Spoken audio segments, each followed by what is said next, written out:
How do you see makeup? Maybe it's a way to make you feel good about the skin that you're in. Maybe it's something you look forward to wearing on special occasions. Jenn Harper is the founder of Cheekbone Beauty, and for her, makeup is more than just something you wear on your skin.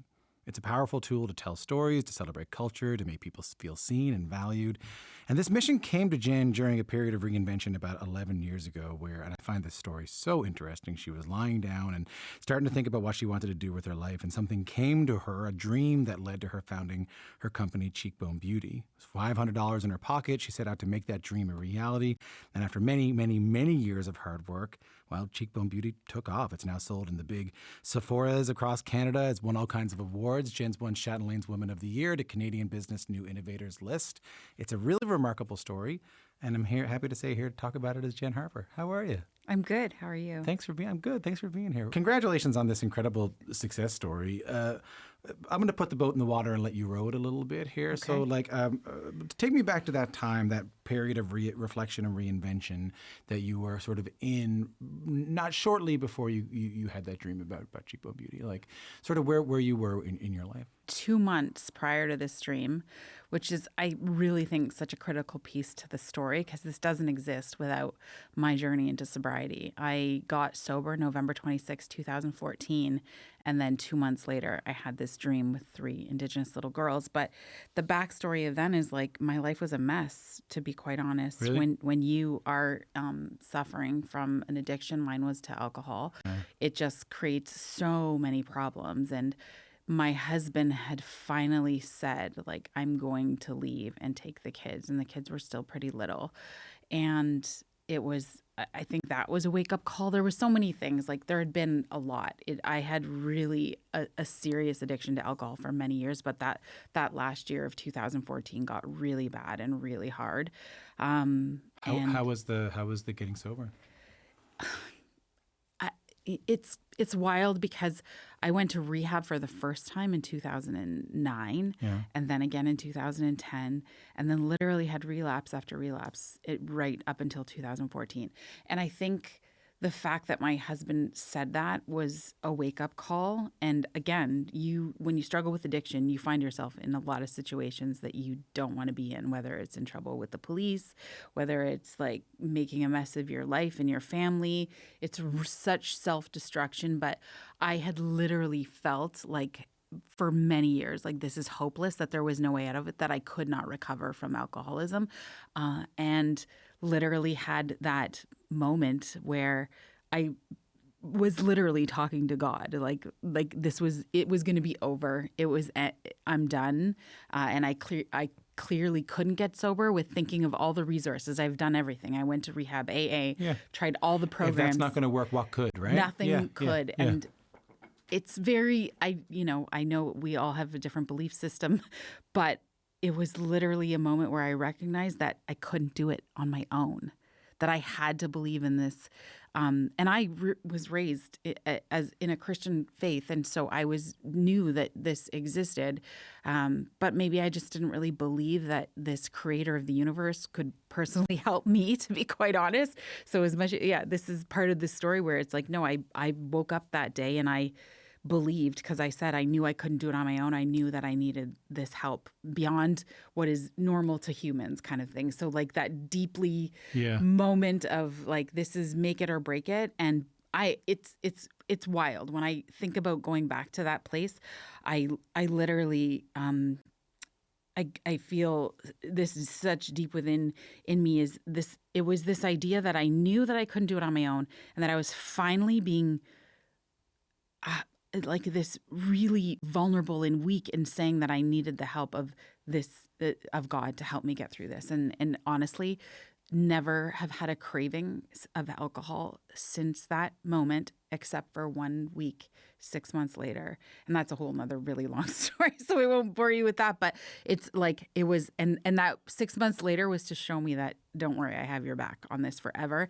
And I know I'm so fortunate because many people I meet with addiction still live with cravings, still have the constant, like, and it's completely gone for me. And I feel really, really fortunate. And the truth is I couldn't do it on my own. I had tried for many years. And so I needed this beyond human help that we all have access to. I mean, there's a couple of cosmic things happening there. So there's that one, like you get this sort of cosmic spiritual help in helping you get sober. And then this dream that leads to Cheekbone Beauty is sort of cosmic as well. So when was that dream? Can you describe the dream to me? Do you remember Yeah. it? So the only thing I really remember, I don't remember a lot of dreams. I'm not one of those people that wakes up You're and not remember. journaling, yeah. Not No. at all. No, And no. there's 2 times in my life, a very scary dream, and I think I was around 7, of this man called the Rope Man. It was extremely Okay, terrifying. no, I don't want to hear about. I'm terrified of the Rope Man already, to be honest. So that I remember. And then in January 2015, these 3 Native little girls, brown skin, rosy cheeks, and they were giggling and laughing, and they were covered in lip gloss. I always say, I don't even know how did I know it was lip gloss? I don't know. Like all over them. All over them. They had made such a mess of themselves. And I woke up and this is what I remembered. And I had been so newly sober. And if you meet people newly in sobriety, we really do feel like rock stars, like we can accomplish the world in these moments. I look back now, I'm like, why would I even think I could start a beauty? Like, it's crazy when I think of where we started to where I am. Hold on, but take me through. So you saw these young Indigenous girls in the dream covered in lip gloss, and then you wake up and go, I want to start a makeup company? Like, how ridiculous is that? Absolutely. Yes, that's what happened. And I wrote on, like, I grabbed my laptop in the middle of that night. For some reason, it was by my bed. This never happens. But I literally started typing because I was like, I don't want to forget this idea. So I'm learning at the same time, much like the rest of Canada, because I'm 38 years old, I'm Ojibwe, and I had no idea about the residential school system. Oh, this would have been around the time of the Truth and Reconciliation Commission, exactly. right? Yeah. And so there had been a lot of stuff written up until this point, and 2015 is when they released the final report. And just after this dream, I started reading through that. So that came later, but all of the evidence to show what had happened with the residential school, knowing both of my grandparents survived this. I know more about my grandmother's story, Emily Paul. So when I typed this in, I was like, okay. And I was a big fan of brands like Patagonia, Tom's Shoes, like this idea of that you could build a business that's about doing good in the world at the same time as being in business. Like, is that even possible? And then I'm wrestling with this whole concept of like coming from an Indigenous community.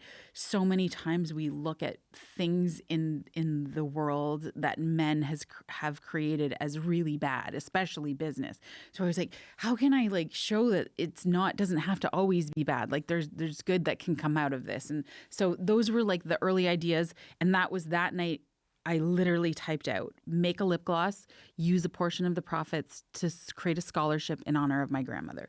That was the beginning. Obviously, going down the path, there's many things that happened, and we didn't get to the scholarship till like 2021, but was able to donate funds once I started the brand to other organizations. But let's just back up and say that you had about, was it $500? Yeah, I don't come from generational wealth. My husband and I both work. We had good jobs, and I was kind of just like using the family extra funds to like build the thing. But the $500 came directly from back. So in 2016, I have all these ideas. Now everything's brewing and happening. I'm actually going around telling people that I'm going to start a makeup company, and nobody is stopping me, which I also think is crazy because a lot of times You're waiting for someone to say, don't do it? Well, I've had 11 years now to think about this. Back then, I would think that someone who really was concerned about my well-being might have said, you have no idea what you're doing. Yeah. This is ridiculous. Yeah. I sold seafood for a living. That was my job. I'd been in the food industry since I was 15 years old. Not an easy pivot there from seafood, from crab legs to lip gloss. I get it. Yeah. Okay. So no one's saying anything, but what I think now is like they were like, she's sober. If she thinks like she's working on this thing, let's just let her be and not tell her. And then I had a few great friends who would question like slightly some things to make me think about, okay, do you know anything about this business? Like, what are you doing? But nobody fully stopped me. I believed that this was so possible. In those early days, when I think of belief now, I literally thought, well, I've just overcome alcoholism.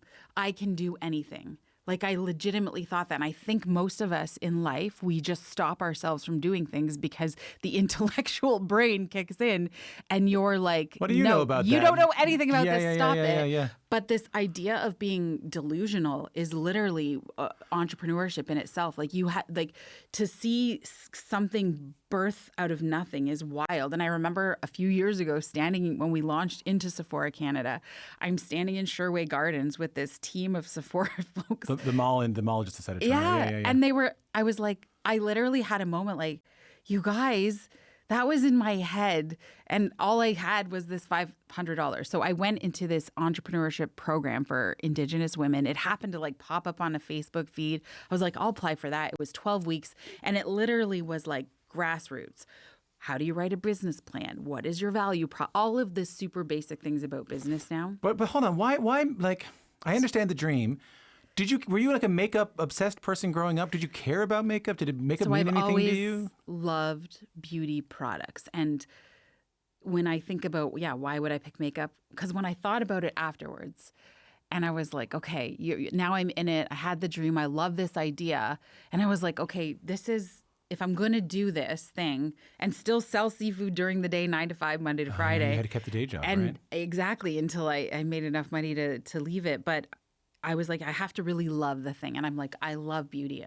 I could spend hours in beauty shops just playing with serums and creams and makeup and I'm just like obsessed with those things. But I was never in the industry, never knew anything about it. I've always just loved playing with the products. So it had been like a passion, but just something super simple. What do you love about it? What is it about me? I think it's the ritual. And when I was struggling heavily with my addiction, there were some days where it's just like, if I could just put makeup on and get out the door, I could do this for one more day. I love you. Yeah, of course. You use what are called the 7 grandfather teachings throughout the business. Can you tell me about the 7 grandfather teachings, where they come from and how they show up in the makeup and the work? From the beginning, when you have the power to build something from the ground up, you're like, how am I going to do this? I've worked for so many people throughout my life and career, and I'm like, well, I hated how they did things over there. What could I do differently? And so I always knew that if I was building this, I was like, the core values of our business, like what are those going to look like? And so I dove into my culture. So the 7 grandfather teachings come from like my Anishinaabe culture. So I'm Ojibwe, but Anishinaabe people make up a few different nations or tribes is the word they use in the United States. Nations is what we use here in Canada. But that it just basically means a group of people. And within our culture, there's all of these teachings that have been passed down for generations, including this one about the 7 grandfathers. And they were quite simply values and principles that are just super basic. And I was like, first of all, being love. And I really wanted this idea. I felt like this business was certainly born out of this love for my people. So how could we embed that into a business? And then we've literally made our core values from the love, respect, courage, humility. When we work together as teams, it's like sometimes just being humble enough to recognize what you don't know, which in the corporate world, so many people would never just back down on an idea. They're going to fight it but we're like at Cheekbone, no, like let's get humble and think about when we're in a space in beauty where we're talking about things like sustainability. What we as humans first need to understand is literally how much we don't know, and then we think we've solved something, and yet again we just screw it up even further. So I think it's so important as business owners and operators to recognize that, especially when we're putting packaged goods into the world. No one needed this other beauty brand. There's already a bazillion out there. So if we're going to do this, we just want it to be so transparent and real. And those Indigenous teachings are what helps and guide us, literally lead our business, our organization, and develop the people within it. I am reading this about you, and I wanted to ask you about it, and maybe this is a good moment to do that, is that because you're talking about, incorporating these Anishinaabe teachings and these Anishinaabe stories into the brand, right, the 7 grandfather teachings, and there's several more. What I read about you is that it was also a way for you to like reconnect with your heritage.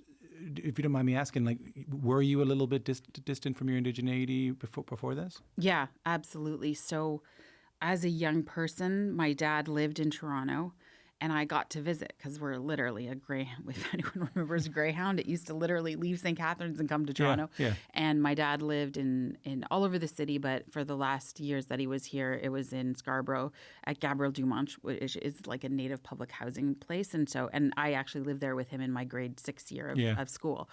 So I'd go back and forth, and we had a relationship for many, many years. And then when I was 14, he and his new wife, my stepmom, and my new siblings on that side, my mom had remarried and I had siblings there, and I had siblings on this side. They decided to move back to our reservation, which is 20 hours.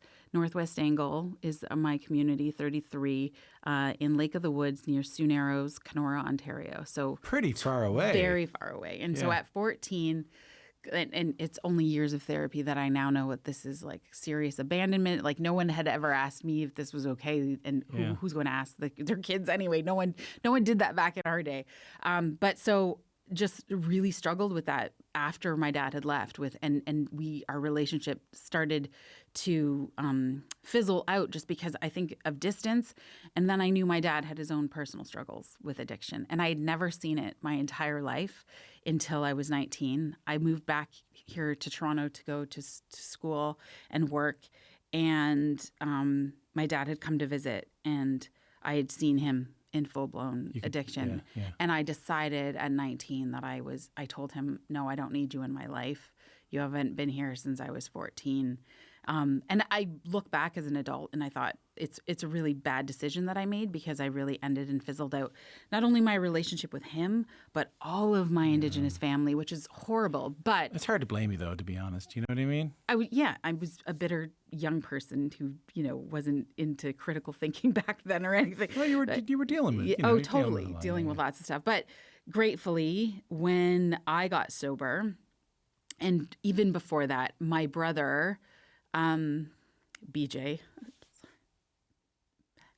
had found me on Facebook, where everybody reconnects. And I'm only getting emotional because he's my brother that took his life in 2016. Yeah, of course. There you go. And he had found me on Facebook, and we started to reconnect and rebuild our relationship. And he had come to visit to St. Catharines with his kids and his wife. And that was sort of the slow process and beginning of me rebuilding my relationship with my dad. Yeah, of course. And therefore your culture, and therefore your traditions, everything. And therefore like a bedrock. Everything. Yeah. Of literally, when you come from two worlds, two cultures, it is extremely difficult to figure out where you fit in, especially if your life is filled with tons of trauma. Yeah. I can imagine a healthy young person growing up in a household that has a parent of one culture and another, and they have a healthy, loving family home that you can grow up and be and identify very well as both. And that took me a really long time to do. I would actually deny. People would ask me what was I regularly all the time, and I would just make up different stories of what culture really? I wouldn't. Yeah. What would you say? Italian, Spanish, everything except. But it's so obvious. If you look at me, I clearly look Ojibwe. And I don't mean to laugh, but that's you kind of said that part. You're right. Listen, I can't thank you enough for sharing that part of your story. So I can only imagine how meaningful it must be. I think about kids who, they go into these big makeup stores like Sephora, who are Indigenous, up until your company would have seen nothing, would have had that erasure. You know what I mean? Yeah. We talk a lot about on this show that I talked to Christian Allaire one time, who's a Vogue writer, and he was when you grow up being Indigenous and just not seeing yourself in Vogue, you don't think, he told me, I should be in there. You think, I must not have any value. Yes. If I don't belong in there, then I must not have any value. Mm-hmm. I can only imagine how meaningful it is, given what you just told me, that you're in those places now, that Indigenous kids can go in and see it. Oh, it's quite honestly, I think, the most powerful part of everything that Cheekbone has been able to bring into the world, and I'm so grateful to have been a part of it. What's that? It's just the messages, from emails to DMs to meeting Indigenous kids and adults in person, and how how meaningful this is to all of them. What do they tell you? The first time they saw the shelf, they're standing in Sephora crying, and that it's such a moment. And this is the hard thing when you're dealing with major retailers is I don't even get that they know the power of that. They don't have the idea, because I once wanted, and we're starting to want to work with another retailer, and they're like, well, online, that's super simple. And I'm like, yeah, but no, we're not doing this unless we get to be on your shelf. And here's why. And I went through and shared some emails and messages, because I literally believe it's like on this unconscious level, we do not even fully understand as humans the power of seeing yourself seen in spaces, and in regular mainstream world. That's what it's all about, right? And so it really just gives us all this sense of belonging. So Christian's work, I just finished his book actually not too long ago, and it was excellent, and it is so true. It's just it's not saying that it's not telling you don't belong here. Right? It's telling you don't matter. You don't matter. And that's huge, to make people feel like they matter. And so we have this saying at Cheekbone, we believe representation will save lives. And I've said that from the beginning, and representation matters. But to us, it's so even deeper in the fact that we believe that it will save lives. And when I think of my own brother's life, BJ, I remember before he died, getting a message anytime there was a Native person that did anything relatively cool in this entire world. If there was a hockey player, if there was a actress, anything. And it really came back to my mind during the popularity of the show Reservation Dogs from the U.S. when they were all over the red carpet. And I was just thinking, if BJ was alive, I knew I would just be getting so many DMs about this, because he just felt seen. And I have this incredible story that I always share when I do a lot of public speaking about, we launch into Sephora. It's a progress. We start first in 5 doors, then in 15. Doors meaning like stores? Stores, yeah. Sorry, Okay, I'm cool. speaking retail language. I'm learning a lot. Yeah, I'm learning a lot. Now we're in 75 and going from 5 to 75. And when I think about that shelf and how much it matters, this family, it was June 2022, and in June they always give us some space generally to do something with them. And so we were putting blush in all the locations. I flew across the country to every location, all 15 that we were in for that month, and went and did sort of little activations in store. And so finally the last one is at the Eaton Center. And I walk into the Eaton Center that morning, and you know how there's that big fountain there, but when you look up, they have massive billboards of like brands of stuff. And so Sephora had paid for this. And it was this beautiful, the first image that we ever paid professional photography for as a brand, because it's very expensive. And that's up there, and it's like Cheekbone Beauty now available at Sephora. And I'm like, I'm obviously a crier. You've just learned that. I'm sobbing because I had no idea that was happening. And then I remember I'm standing there thinking, oh my goodness, like I used to love when I was 12 in grade 6 and lived here with my dad. I'd always want to come to the Eaton Center, despite how far it was from where we lived. Yeah. And I never had dreamed in a million years. The thought never even crossed my 12-year-old mind that I would have a brand one day in a store like Sephora, in a place like the Eaton Center. And the reason when I look back now is because I never saw anyone, obviously, like me doing something like that. So that night, then we get to go do this activation, and this family walks in. I was working with regular Sephora clients, and they are being regular Sephora clients. But this Ojibwe family walks in, and of course, that's super special to me. And I see this 12-year-old girl, and she's already, her mom and her auntie are with her, and she's so excited to meet me, and I'm putting blush on her, and we're just chatting. And she's telling me about her TikTok account and how she's going viral, and her brother was like, no, you're not. They're just being the cutest kids ever. And so when I'm driving home back to St. Catharines that night, I'm literally driving there, and it was for the first time in like this journey that I physically, like in my cells, felt I was like, oh my gosh, this is why this all matters so much, is because they're never going to question what's possible for them. They just met somebody who looks like them, who's Ojibwe like them, who has a brand that's in a store like Sephora. Can you imagine what they're going to dream up for themselves? That didn't exist right before. You make me cry here now, for God's sake. That's beautiful. What a beautiful thing to be able to. Yeah. I mean, it's not just that. You also have the scholarship that you set up to send Indigenous youth to school.